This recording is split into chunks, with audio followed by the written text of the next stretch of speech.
Bienvenue à InfoSoir, voici les titres. 73 nouveaux cas de coronavirus recensés au cours des dernières 24 heures. Le ministère de la Santé annonce également 35 guérisons supplémentaires. Un nouveau décès est enregistré. Dans le cadre de l'assouplissement du confinement, la reprise du transport public urbain est autorisée avec une capacité d'accueil ne dépassant pas les 50%. Exemple dans ce journal à Tétouan, qui se trouve dans la zone 1 fixée par les autorités sanitaires. En prévision d'une reprise de l'activité touristique, le secteur vise à encourager le tourisme interne. Les agences de voyage souhaitent présenter des offres attractives en coordination avec les hôteliers, comme pour la ville de Casablanca. Dans la région de Bni Mellal, 2 adolescents sont morts noyés dans l'un des affluents de l'Oumarbéa. Le drame s'est produit à proximité du village de Oulad Youssef, près de Qsbet Tedla. Madame, Monsieur, bonsoir. Nous débutons cette édition avec le bilan du coronavirus. 73 nouveaux cas ont été recensés au cours des dernières 24 heures. Lors de son point de presse quotidien à Rabat, le ministère de la Santé a également annoncé 35 guérisons supplémentaires. Un nouveau décès a été enregistré. Les détails avec Amina Ben Khalq. 73 cas d'infection au coronavirus en 24 heures. Ce nouveau chiffre porte à 8610 le total des contaminations au Maroc, précise le coordonnateur du Centre national des opérations d'urgence de santé publique. Le responsable du ministère de la Santé parle également de l'origine de ces nouveaux patients. Les nouveaux cas ont été enregistrés à Marrakech, Safi, avec 32 personnes. Il s'agit de personnes contacts liées à plusieurs foyers familiaux de contamination. Tanger, Tétouan, El Hoceima, avec 26 personnes testées positives, issues principalement d'un foyer en zone industrielle et de personnes contacts. 9 cas à Fez Meknès. Là aussi, il s'agit de personnes contacts. Même scénario à Casablanca, Stat, avec 5 personnes. Et un seul cas à Rabat, Salé, Kenitra. En 24 heures, un nouveau décès a également été recensé, soit désormais un total de 212 morts depuis le début de l'épidémie, ce qui maintient le taux de létalité à 2,5%. Le taux de guérison est en revanche en hausse constante et atteint les 88% avec 35 nouvelles guérisons. Elle porte à 7618 le nombre des personnes totalement rétablies. Autre chiffre qui augmente régulièrement, il s'agit du nombre de malades détectés grâce à la surveillance médicale. 63 nouvelles contaminations sur les 73 cas confirmés ont été détectées dans le cadre du système de suivi des cas contacts, soit 86% des nouveaux patients. Le nombre des personnes contacts a atteint 49 636, dont 5 990 sont encore sous contrôle médical.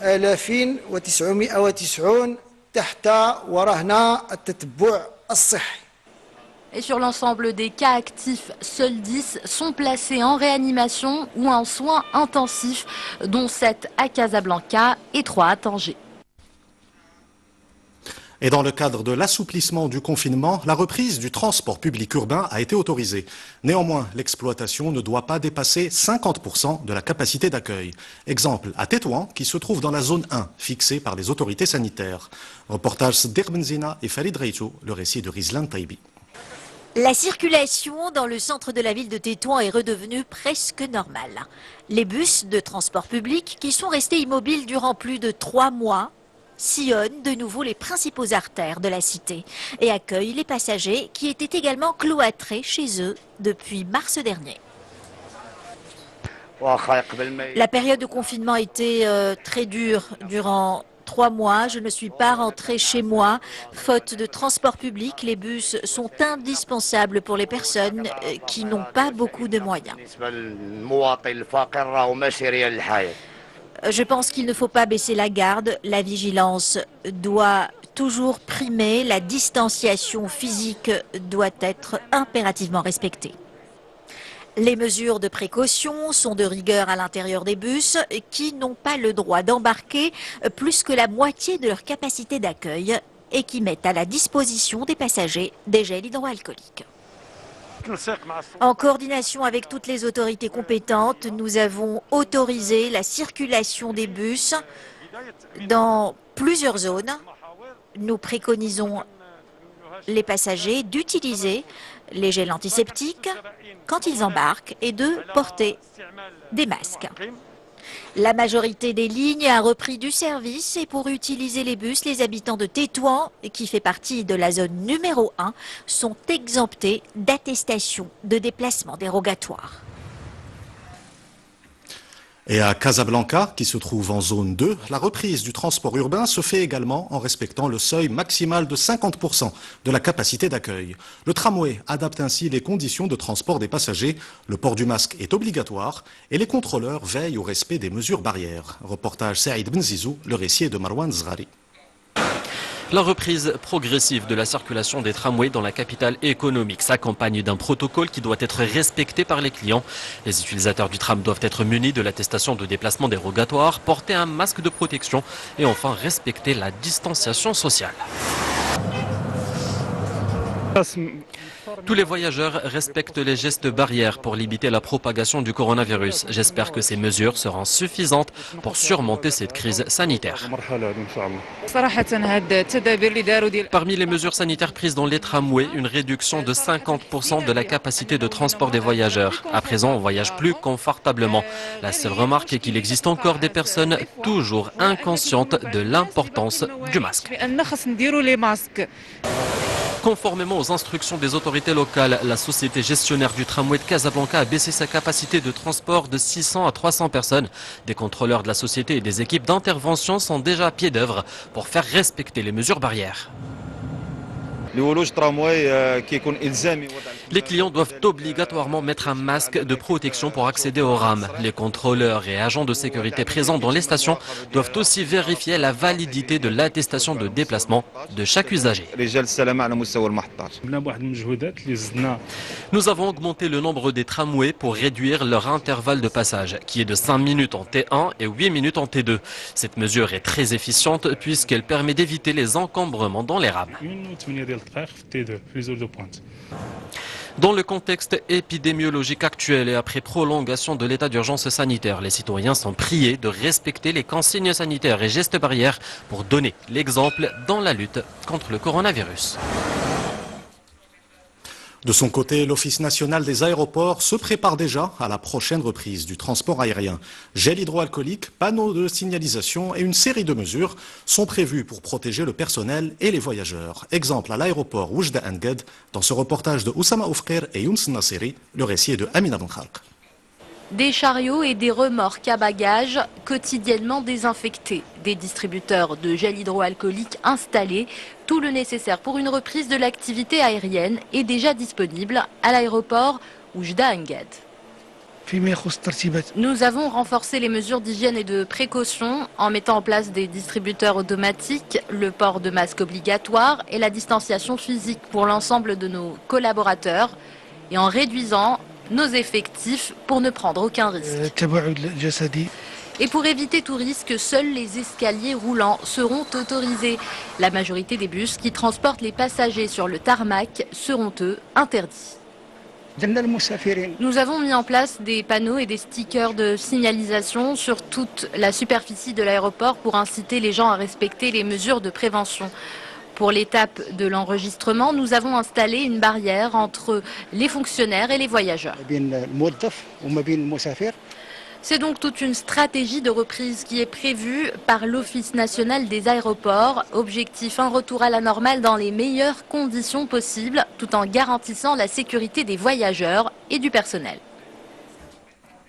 Et en prévision d'une reprise de l'activité touristique, le secteur vise à encourager le tourisme interne.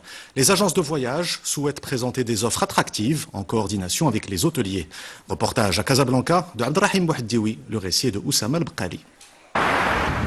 Le tourisme est l'un des principaux moteurs de l'économie du royaume, mis complètement en arrêt, ici comme presque partout ailleurs dans le monde. Une baisse d'activité importante pour tout un secteur qui désormais s'adapte à la nouvelle conjoncture. Bureaux séparés, masques portés, ces agents de voyage peaufinent leurs offres, leurs programmes et leurs stratégies. À leur côté, c'est tout un écosystème qui se consolide autour du tourisme national. Nous avons déjà commencé à recevoir des demandes sur notre plateforme électronique. Nous proposons notamment des visites de monuments de la ville, des offres dédiées aux professionnels. Nous nous adaptons pour trouver une solution estivale propre à chacun.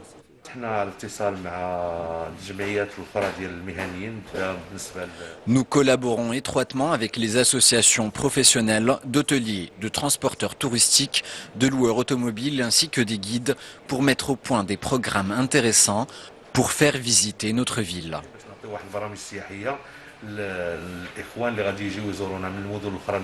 Le secteur du tourisme au Maroc représente 17% du PIB et 2 millions d'emplois directs et indirects. L'hôtellerie en est le principal pilier. Autour de cette table, le directoire de cet établissement, accompagné par un conseiller, discute la nouvelle stratégie. Si une baisse de 50% du chiffre d'affaires est prévue par l'hôtel, des solutions sont déjà mises en place. Je suis assez optimiste pour la reprise. Le marché interne est aussi un marché loisir mais corporate. Il y a aussi des sociétés qui ont envie de reprendre l'activité comme tout le monde. Ici, nous avons des salles de séminaire, nous sommes capables de privatiser des endroits, faire de l'événementiel. Donc je crois que le dernier trimestre de l'année 2020 sera, j'espère, au rendez-vous et qu'on pourra rattraper et que l'année prochaine sera une très belle année. Maintenant, on attend évidemment les plans de relance de l'État qui nous permettra d'avoir de plus en plus de visibilité, à savoir les dates d'ouverture, un cahier des charges assez formel pour les mesures sanitaires. Évidemment, j'en parle des mesures sanitaires.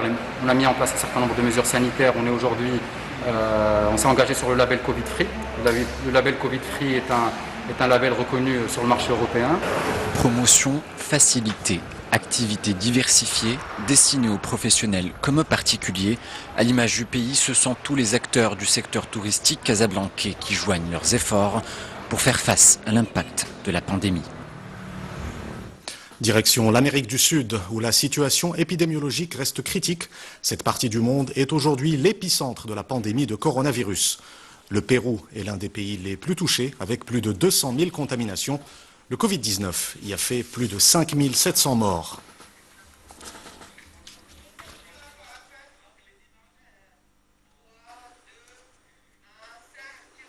Sachez que quelques 300 Marocains bloqués en Espagne, dans le contexte de l'état d'urgence sanitaire, ont été rapatriés aujourd'hui depuis Madrid à bord de 3 avions. Il s'agit du 2e groupe concerné par cette opération en Espagne. Retour au Maroc avec cette information concernant les personnes souffrant de maladies de la thyroïde. 2 nouveaux médicaments seront commercialisés sur le marché national. C'est ce qu'annonce le ministère de la Santé. Une initiative lancée pour faire face à la rupture de certains médicaments utilisés pour le traitement des troubles de la thyroïde. Rendons-nous maintenant dans la province de Sfro, touchée par la tempête de grêle qui s'est abattue il y a quelques jours sur la région Fes-Meknès. Au total, 31 communes sont concernées. L'ampleur des dégâts varie entre 5 et 80% selon les cultures. Le ministre de l'Agriculture, Aziz Akhnouch, a effectué hier une visite de terrain. Reportage Sarah Jabri et Driss Cohen. Nous sommes à Ain Shifa, dans la province de Sfro. La tempête de grêle qui a balayé la région dans la soirée du samedi dernier n'est pas passée inaperçue. Les dégâts concernent essentiellement les arbres fruitiers. Dans ce verger de pommiers, 3 hectares ont été ravagés par la grêle. Nous avons été pris au dépourvu par la tempête, qui était courte mais très intense. C'est du jamais vu dans la région, pourtant habituée à la grêle. Mais cette fois-ci, c'était violent. Les cerisiers, les pêchers, les pruniers et les pommiers sont les cultures les plus touchées. Des dommages allant de 5 à 80% ont été enregistrés sur 19 000 hectares au niveau de la région Fes-Meknès. Au total, 31 communes ont été affectées par la tempête. Pour ce qui est du pommier, les pertes sont considérables. Il n'y aura pas de récolte l'année prochaine. Pour le pêcher, la production pourra reprendre la prochaine saison.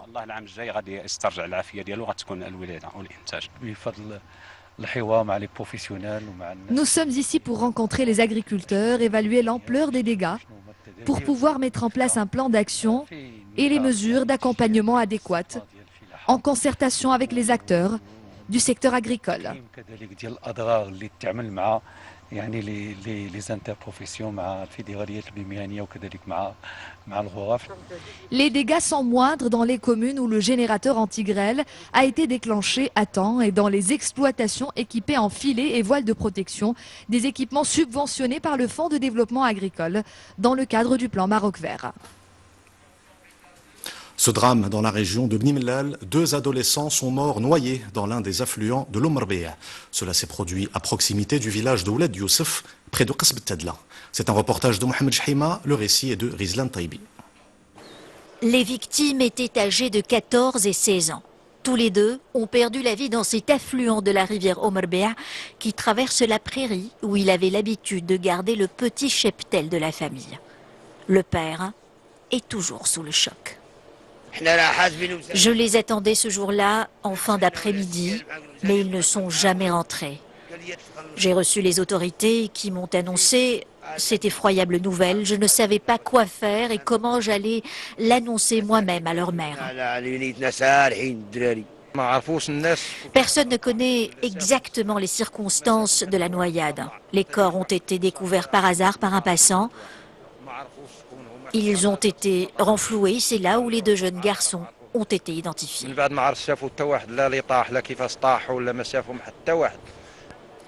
Le drame a eu lieu en début d'après-midi, mardi dernier. Les 2 corps ont été repêchés quelques heures plus tard.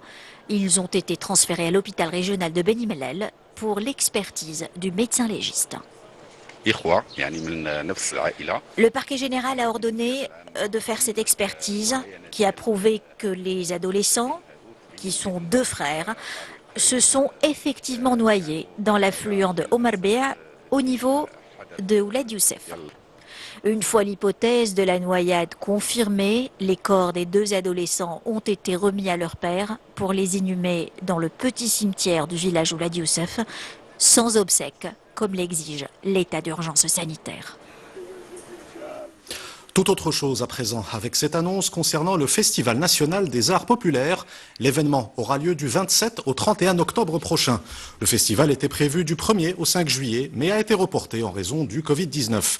L'un des plus anciens festivals au Maroc se tient annuellement à Marrakech. La 51e édition du Festival national des arts populaires aura donc lieu en octobre prochain. Pour clore ce journal, je vous propose un tour d'horizon de l'actualité sportive. Nous débutons par les Jeux Olympiques de Tokyo. L'événement était prévu cet été, il a été reporté à 2021. Le Japon craint aujourd'hui le retrait de nombreux sponsors. Adil Lutété. Un vent d'inquiétude souffle sur le Japon au sujet de l'organisation de ces Jeux Olympiques d'été. Il y a 3 mois, le Comité international olympique décidait à contre-cœur de reporter les Jeux qui devaient se tenir le mois prochain à Tokyo. Le renvoi à l'été 2021 sème désormais le doute au sujet de l'engagement des sponsors, puisque 65% d'entre eux pourraient se désister. L'info est inquiétante et ressort d'un sondage effectué par la télévision publique nippone NHK auprès de 78 entités. Les sponsors sondés s'inquiètent au sujet de 3 choses principales: l'éventuel impact sur leurs opérations promotionnelles, le risque que les JO soient tout bonnement annulés à cause du Covid-19 ou encore la montée des coûts liés au report. Quoi qu'il en soit, les 10 sponsors n'ont pas encore pris de décision. Ils attendent le début des négociations. Le calendrier du championnat du monde de Formule 1 continue de se faire déplumer. 3 grands prix viennent de s'ajouter aux courses d'ores et déjà annulées à cause de la pandémie et de questions relatives à la logistique. Il s'agit des GP d'Azerbaïdjan, de Singapour et du Japon, prévus initialement les 7 juin, le 20 septembre et le 11 octobre.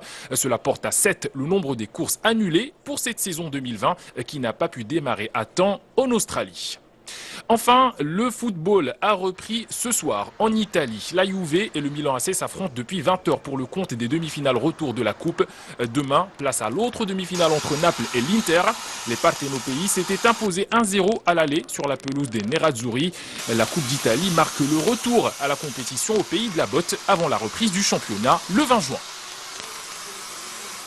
Avant de nous quitter, je vous rappelle l'une des principales informations de cette édition. 73 nouveaux cas de coronavirus ont été recensés au cours des dernières 24 heures. Lors de son point de presse quotidien à Rabat, le ministère de la Santé a également annoncé 35 guérisons supplémentaires. Un nouveau décès a été enregistré. C'est la fin de cette édition. Vous retrouvez tout à l'heure Hicham Gharfaoui pour Al Masaiya. Quant à moi, je vous dis à demain. Excellente soirée sur 2M.